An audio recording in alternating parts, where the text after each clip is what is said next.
এসো এসো মন্ত্রী এসো, বিজয়ের মিষ্টিমুখ করো। আগে মহারাজ, আমায় সবার আগে কেন? আপনি রাজ্যের মন্ত্রী বলে কথা, মহারাজের পরেই তো আপনার স্থান। রানীর মুখে সুনাম শুনে মন্ত্রী পেলেন সুখ, মিষ্টির লোভে তাই খুলছেন তার মুখ। আরে আমি তো ভুলেই গিয়েছিলাম, আমার তো মন্ত্রী মশাইয়ের সাথে কোলাকুলি করাই হয়নি। আসুন মন্ত্রী মশাই, এই বিজয়ের দিনে একটু কোলাকুলি হয়ে যাক। ওরে বাবা রে, কি জোরে ফেলে দিল আমাকে! ওরে বাবা রে, বাবা রে! সে কি মন্ত্রী মশাই, উল্টে গেলে হবে? ধুলো ঝেড়ে উঠে পড়ুন। থাক থাক থাক, আর হাত বাড়াতে হবে না। জুতো মেরে গরু দান হচ্ছে। ওরে বাবা! আচ্ছা, আর রাগ করবেন না, আসুন কোলাকুলিটা সেরেই নি। থাক থাক, অনেক হলো। মুখেই বলি, প্রত্যেককে শুভ বিজয়া। শুভ শুভ বিজয়া, বিজয়া, শুভ বিজয়া, শুভ বিজয়া। শুভ বিজয়া।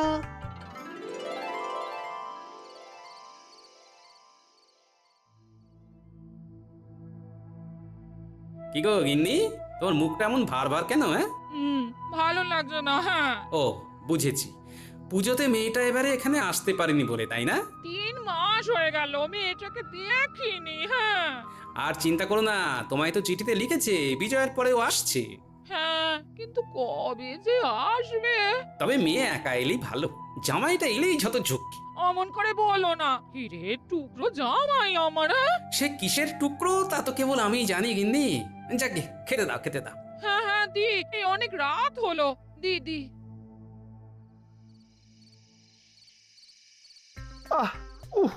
ওরে বাবা, পড়ে গিয়ে কোমরটা একেবারে যেন ভাজা ভাজা হয়ে গেছে। কি ব্যথা গো! যাকে দাও, গরম ভাত রেঁধেছি, ওই ভাজা দিয়ে চারটি খেয়ে নাও তো দেখি। মস্করা করছো? কি করবো বলো বলো, একটা ভাত নাকি মন্ত্রীর হাড় ভেজে দিচ্ছে, তো মস্করা না করে উপায় আছে? অনেক দেখেছি গিন্নি, এবার দেখবে গোপাল মজা।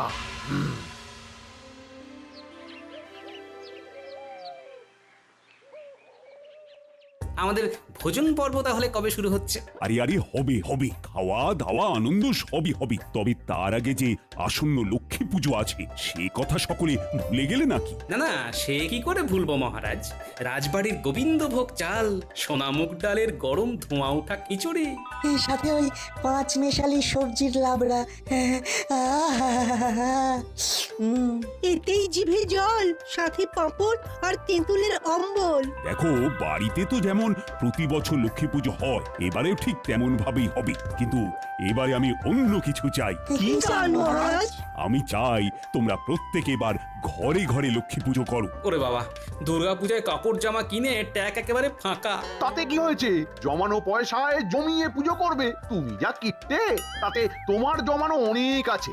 শোনো, যার বাড়ির পুজো সবচেয়ে অভিনব হবে তাকে আমি পুরস্কার স্বরূপ 2000 মোহর দেব। তাহলে তো কোনো কথাই নেই। কথাই নেই।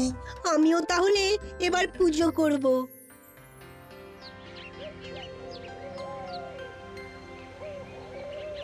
তাহলে তুমি ঠিকই করে নিয়েছো যে এই সামান্য ব্যাপারটার জন্য আমার উপরে রাগ করে থাকবে, হ্যাঁ? আর কথাও বলবে না, তাই তো? ঠিক, এটা একটা খুবই সামান্য ব্যাপার, তাও তুমি এমন কিপটে যে আমার ইচ্ছেটার মূল্যই দিতে চাইছো না। গিন্নি, আমি শুধু এটাই বলতে চাইছি যে পুজোতে তো অনেক খরচ হয়েছে, তাই লক্ষ্মী পুজোটা এবারে না করে সামনের বার থেকে করো। মাকে আমি স্বপ্নে দেখেছি, তাও তুমি অমন কথা বলছো? একটু নমনম করেও কি তুমি পুজোটা করতে পারবে না? গিন্নি, পুজো করতে হলে নমনামো কেন, ভালো করেই করবে। তবে এবারে যেহেতু ভেবেছি ঘরটাকে আর একটু বাড়াবো, তাই বলছিলাম সামনের বার থেকে পুজো করার কথা, কারণ সামনের বার এই বিপুল পরিমাণ খরচাটা হবে না। বুঝেছি বুঝেছি, তুমি হলে হাড় কিপটে একটা লোক, তোমাকে বলার থেকে কিছু না বলাই ভালো। হ্যাঁ, কি হলো এবার? ওদিকে মহারাজ, এদিকে গিন্নি, সবাই একসাথে লক্ষ্মী দেবীকে নিয়ে পড়লো কেন রে বাবা? উফ!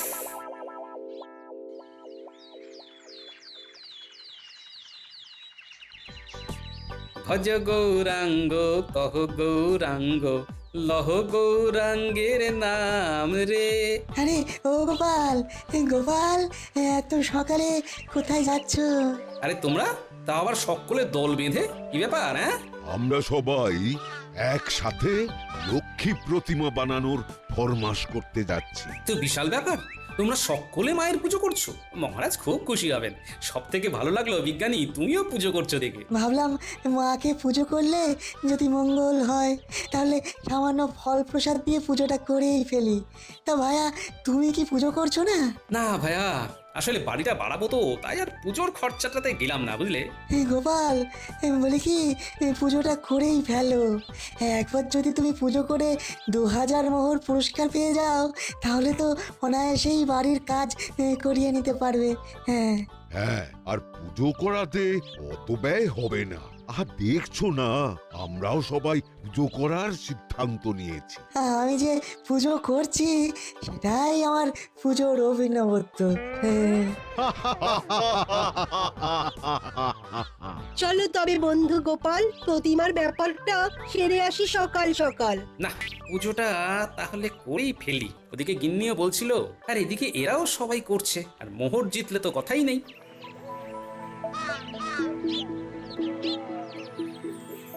আমায় একটা মাঝারি ধরনের লক্ষ্মী প্রতিমা গড়ে দিতে হবে, তোমার ওই বাম দিকের মাঝারি আয়তনের প্রতিমাটির মতো। মুখটা ওই রকম আদলেরই চাইছেন তো? হ্যাঁ হ্যাঁ, বলছি কত মোহর? দেখো আবার বেশি বলো না, যেন কম করে বলো। 100 মোহর, এর চেয়ে কম হবে না। আমায় দেখাও তো দেখি বেশ বড় সড়ো আদলের সুন্দর প্রতিমা, যেটিকে দেখে হবে আমার নিজেরই গরিমা। বেশ, তবে এই দেখুন, কম হবে না একদর, তাই গুনে গুনে দিন 500টি মোহর। হ্যাঁ, আমাকে দেখাও একদম ছোট্ট প্রতিমা, মোটামুটি 50টি মোহরের মধ্যে। তবে এই দেখুন, একদম ছোট্ট প্রতিমা, 60 মোহর। আমাকে দেখাও তো তোমার হাতে গড়া লক্ষ্মী দেবীর একদম সেরা মূর্তি, সেই আদলেই আমি বানাতে দেবো আমার দেবী মূর্তি। এইবারে গোপালের কি ফুর্তি। ও সাবাস সাবাস গোপাল। সাবাস গোপাল সাবাস। তোমরা যখন উৎসাহ দিলে, ওদিকে গিন্নিও যখন আবদার জুড়েছে, তখন ভাবলাম করছি যখন একদম ঘটা করেই করি। করো করো, ওদিকে খবর পেয়েছি মন্ত্রীও উঠে পড়ে লেগেছে। এই দেখুন, এইটাই হলো আমার হাতে করা মায়ের সেরা আদল, মূল্য হলো 800 মোহর। আহা, কি কি অপূর্ব মূর্তি, দেখে দেখে চোখ জুড়িয়ে যায়। সত্যি তাই? আচ্ছা, একদম হুবহু এই আদলেই বানিও, কেমন?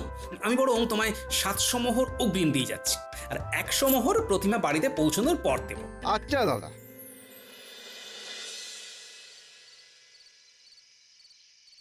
গিন্নি, ও গিন্নি, আরে তুমি আর আমার উপর রাগ করে থাকতেই পারবে না। বাবা, বাবা শ্বশুর, বাবা ওরে বাবা, এসে গেছে ওষুধ। কিছু বললে বাবা? না, আর কিচ্ছু বলিনি। তোকে দেখে যে কি আনন্দটাই না পেলাম। সারাটা পুজো তোকে আমি আর তোর মা না দেখতে পেয়ে কি যে কষ্ট পেয়েছি। তুই তোর বাবাকে বলে দে আমার দুঃখ কষ্ট সম্পর্কে ওনাকে আর না ভাবলেও চলবে। হ্যাঁ বাবা শ্বশুর, আমাকে দেখে বুঝি আপনি খুশি হননি? বাবা, সেটা আর না হয় নিজের মুখে নাইবা বললাম। গিন্নি শোনো, এবারে আমাদের বাড়িতেও লক্ষ্মী পুজো হবে। আমি একদম সেরা মৃৎশিল্পীর কাছে সেরা প্রতিমা গড়ার ফরমাইশ করে এসেছি। এত আদিক্ষেতা না করলেও হতো। ওই দেখো, হাঁড়িতে একতাল মাটি রেখেছি, ভেবেছিলাম ওই মাটি দিয়েই প্রতিমা বানাবো। হ্যাঁ বেশ তো, 2 রকমের প্রতিমারই পুজো হবে আমার বাড়িতে, কি আছে? তাছাড়া মহারাজ বলেছেন আমাদের সকল সভাসদকে পুজো করতে। তার ভিতরে যে সভাসদের পুজোর মধ্যে উনি নতুনত্ব খুঁজে পাবেন, তাকে তিনি 2000 মোহর পুরস্কার দেবেন। গিন্নি, বাবা, কার কাছে ঠাকুর বানাতে দিলে? নিতাই শিল্পীর কাছে রে মা, কৃষ্ণনগরের সেরা মৃৎশিল্পী। বাবা, আমার না খিদে পেয়েছে, কিছু তেলে ভাজা আনার না?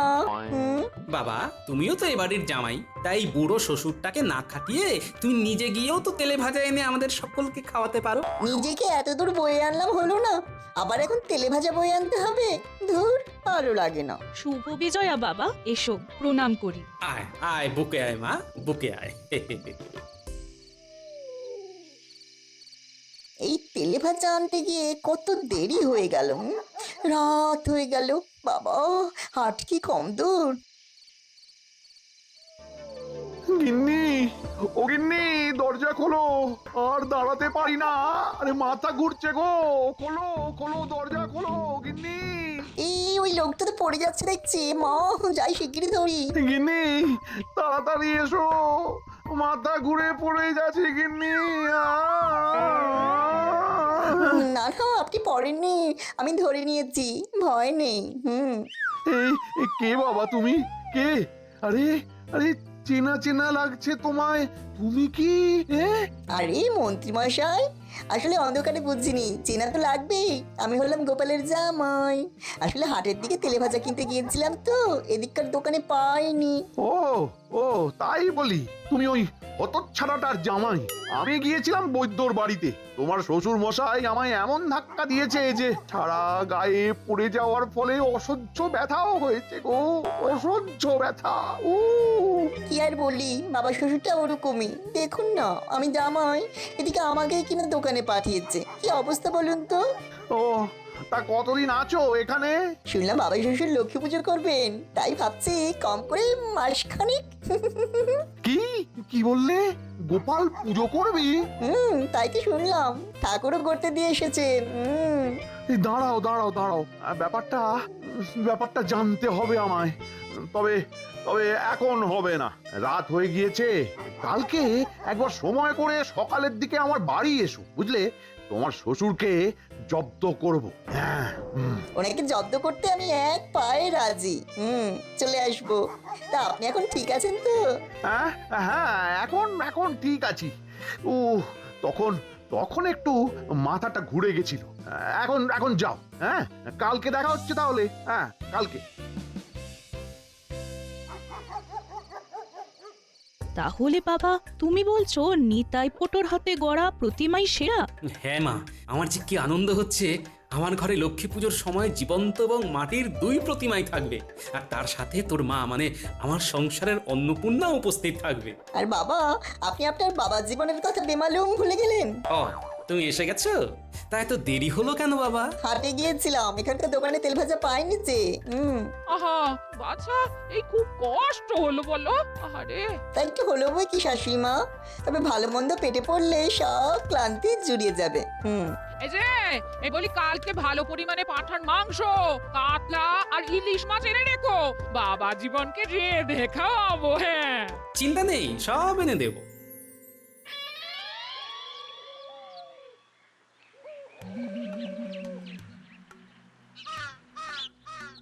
মন্ত্রীমশাই, ও মন্ত্রীমশাই, বাড়ি আছেন? ও জামাই, এসে গিয়েছো? বেশ বেশ বেশ, আসো আসো আসো, ভিতরে আসো। হ্যাঁ হ্যাঁ, বলো বলো, কি খবর বলো। আগে বাবা শ্বশুর পুজো করছেন, আর নিতাই নামে কোন এক পটো আছে নাকি এই গ্রামে, তার কাছে ঠাকুর করার ফরমাইশ করে এসেছেন। নিতাই পটোর কাছে? সে কি? সে তো ওই কৃষ্ণনগরের সব থেকে সেরা প্রতিমা শিল্পী। বেশ বেশ বেশ, তাহলে তাহলে এক্ষুনি যেতে হচ্ছে তার কাছে। গোপালকে কিছুতেই তার হাতে গড়া প্রতিমা বাড়িতে নিয়ে যেতে দেওয়া যাবে না।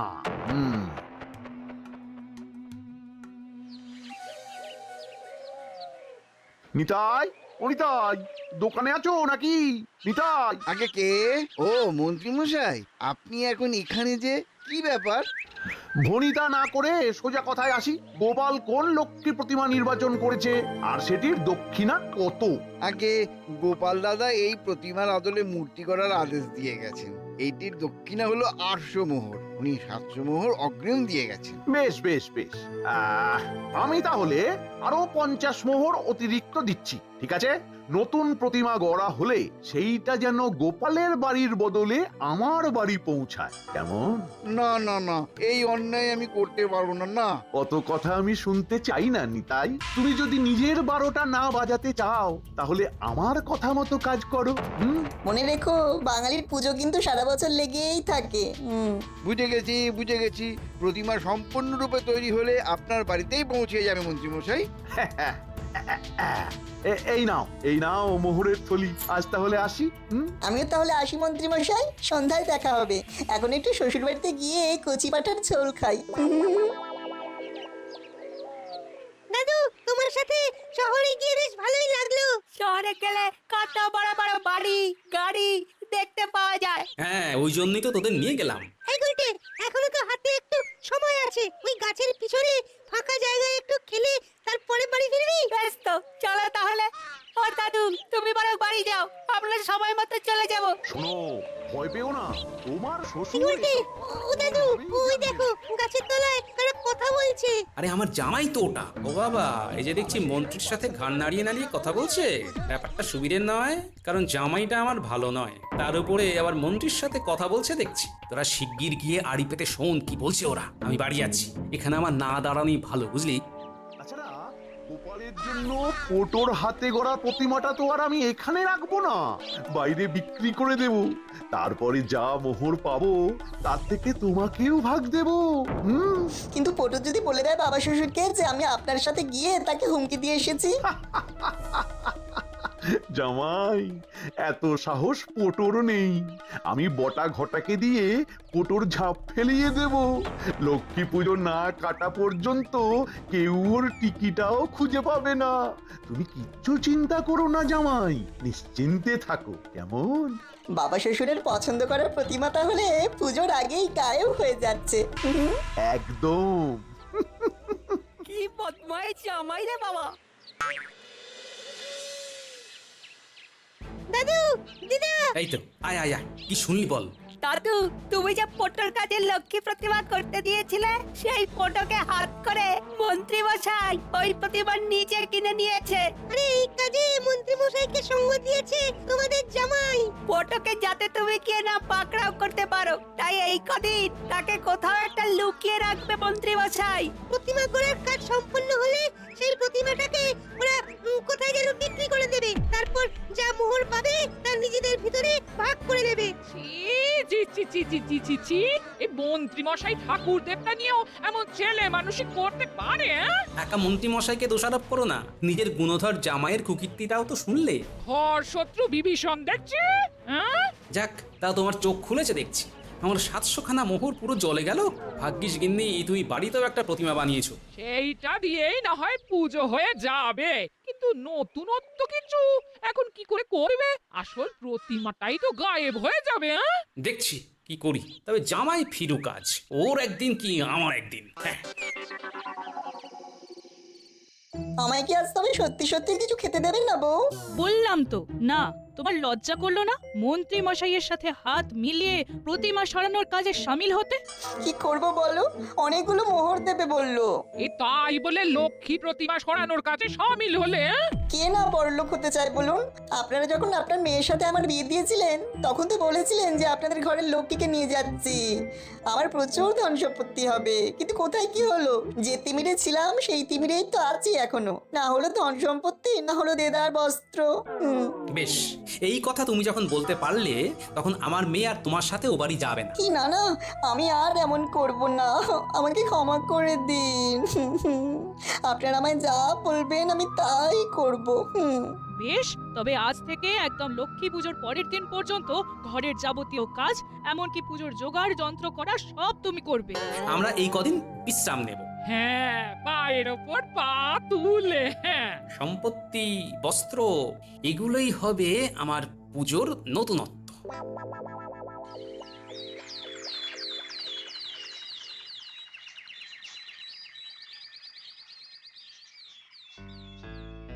বাহ বাহ মন্ত্রী মশাই, অপূর্ব হয়েছে আপনার লক্ষ্মী প্রতিমা।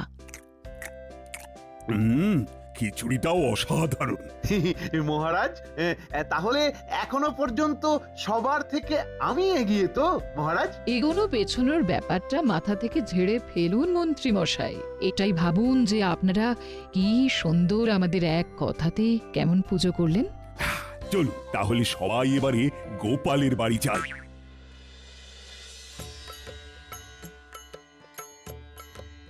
আসুন আসুন মহারাজ, রানীমা আসুন। বাহ, কি সুন্দর ছোট্ট লক্ষ্মী দেবীর মূর্তি তো গোপাল। বাহ, এই মূর্তি আমার স্ত্রী নিজের হাতে গড়েছে রানীমা। হ্যাঁ, অসাধারণ। আচ্ছা গোপাল, মূর্তির পাশে নতুন কোণের কলেবরে লাল কাপড় দিয়ে ঢাকা ওই জিনিসটা কি? আগে রানীমা, ওটাই তো আমার পুজোর বিশেষত্ব। মানে কি কি আছে ওখানে? ওখানে চুবড়ি আছে মহারাজ, একদম উপরে রয়েছে সিঁদুরদানি। আচ্ছা, এরকম করে সাজানোর অর্থ কি গোপাল? মহারাজ, আমাদের পৃথিবী হলো শস্য শ্যামলা, তাই ধান শস্য রূপে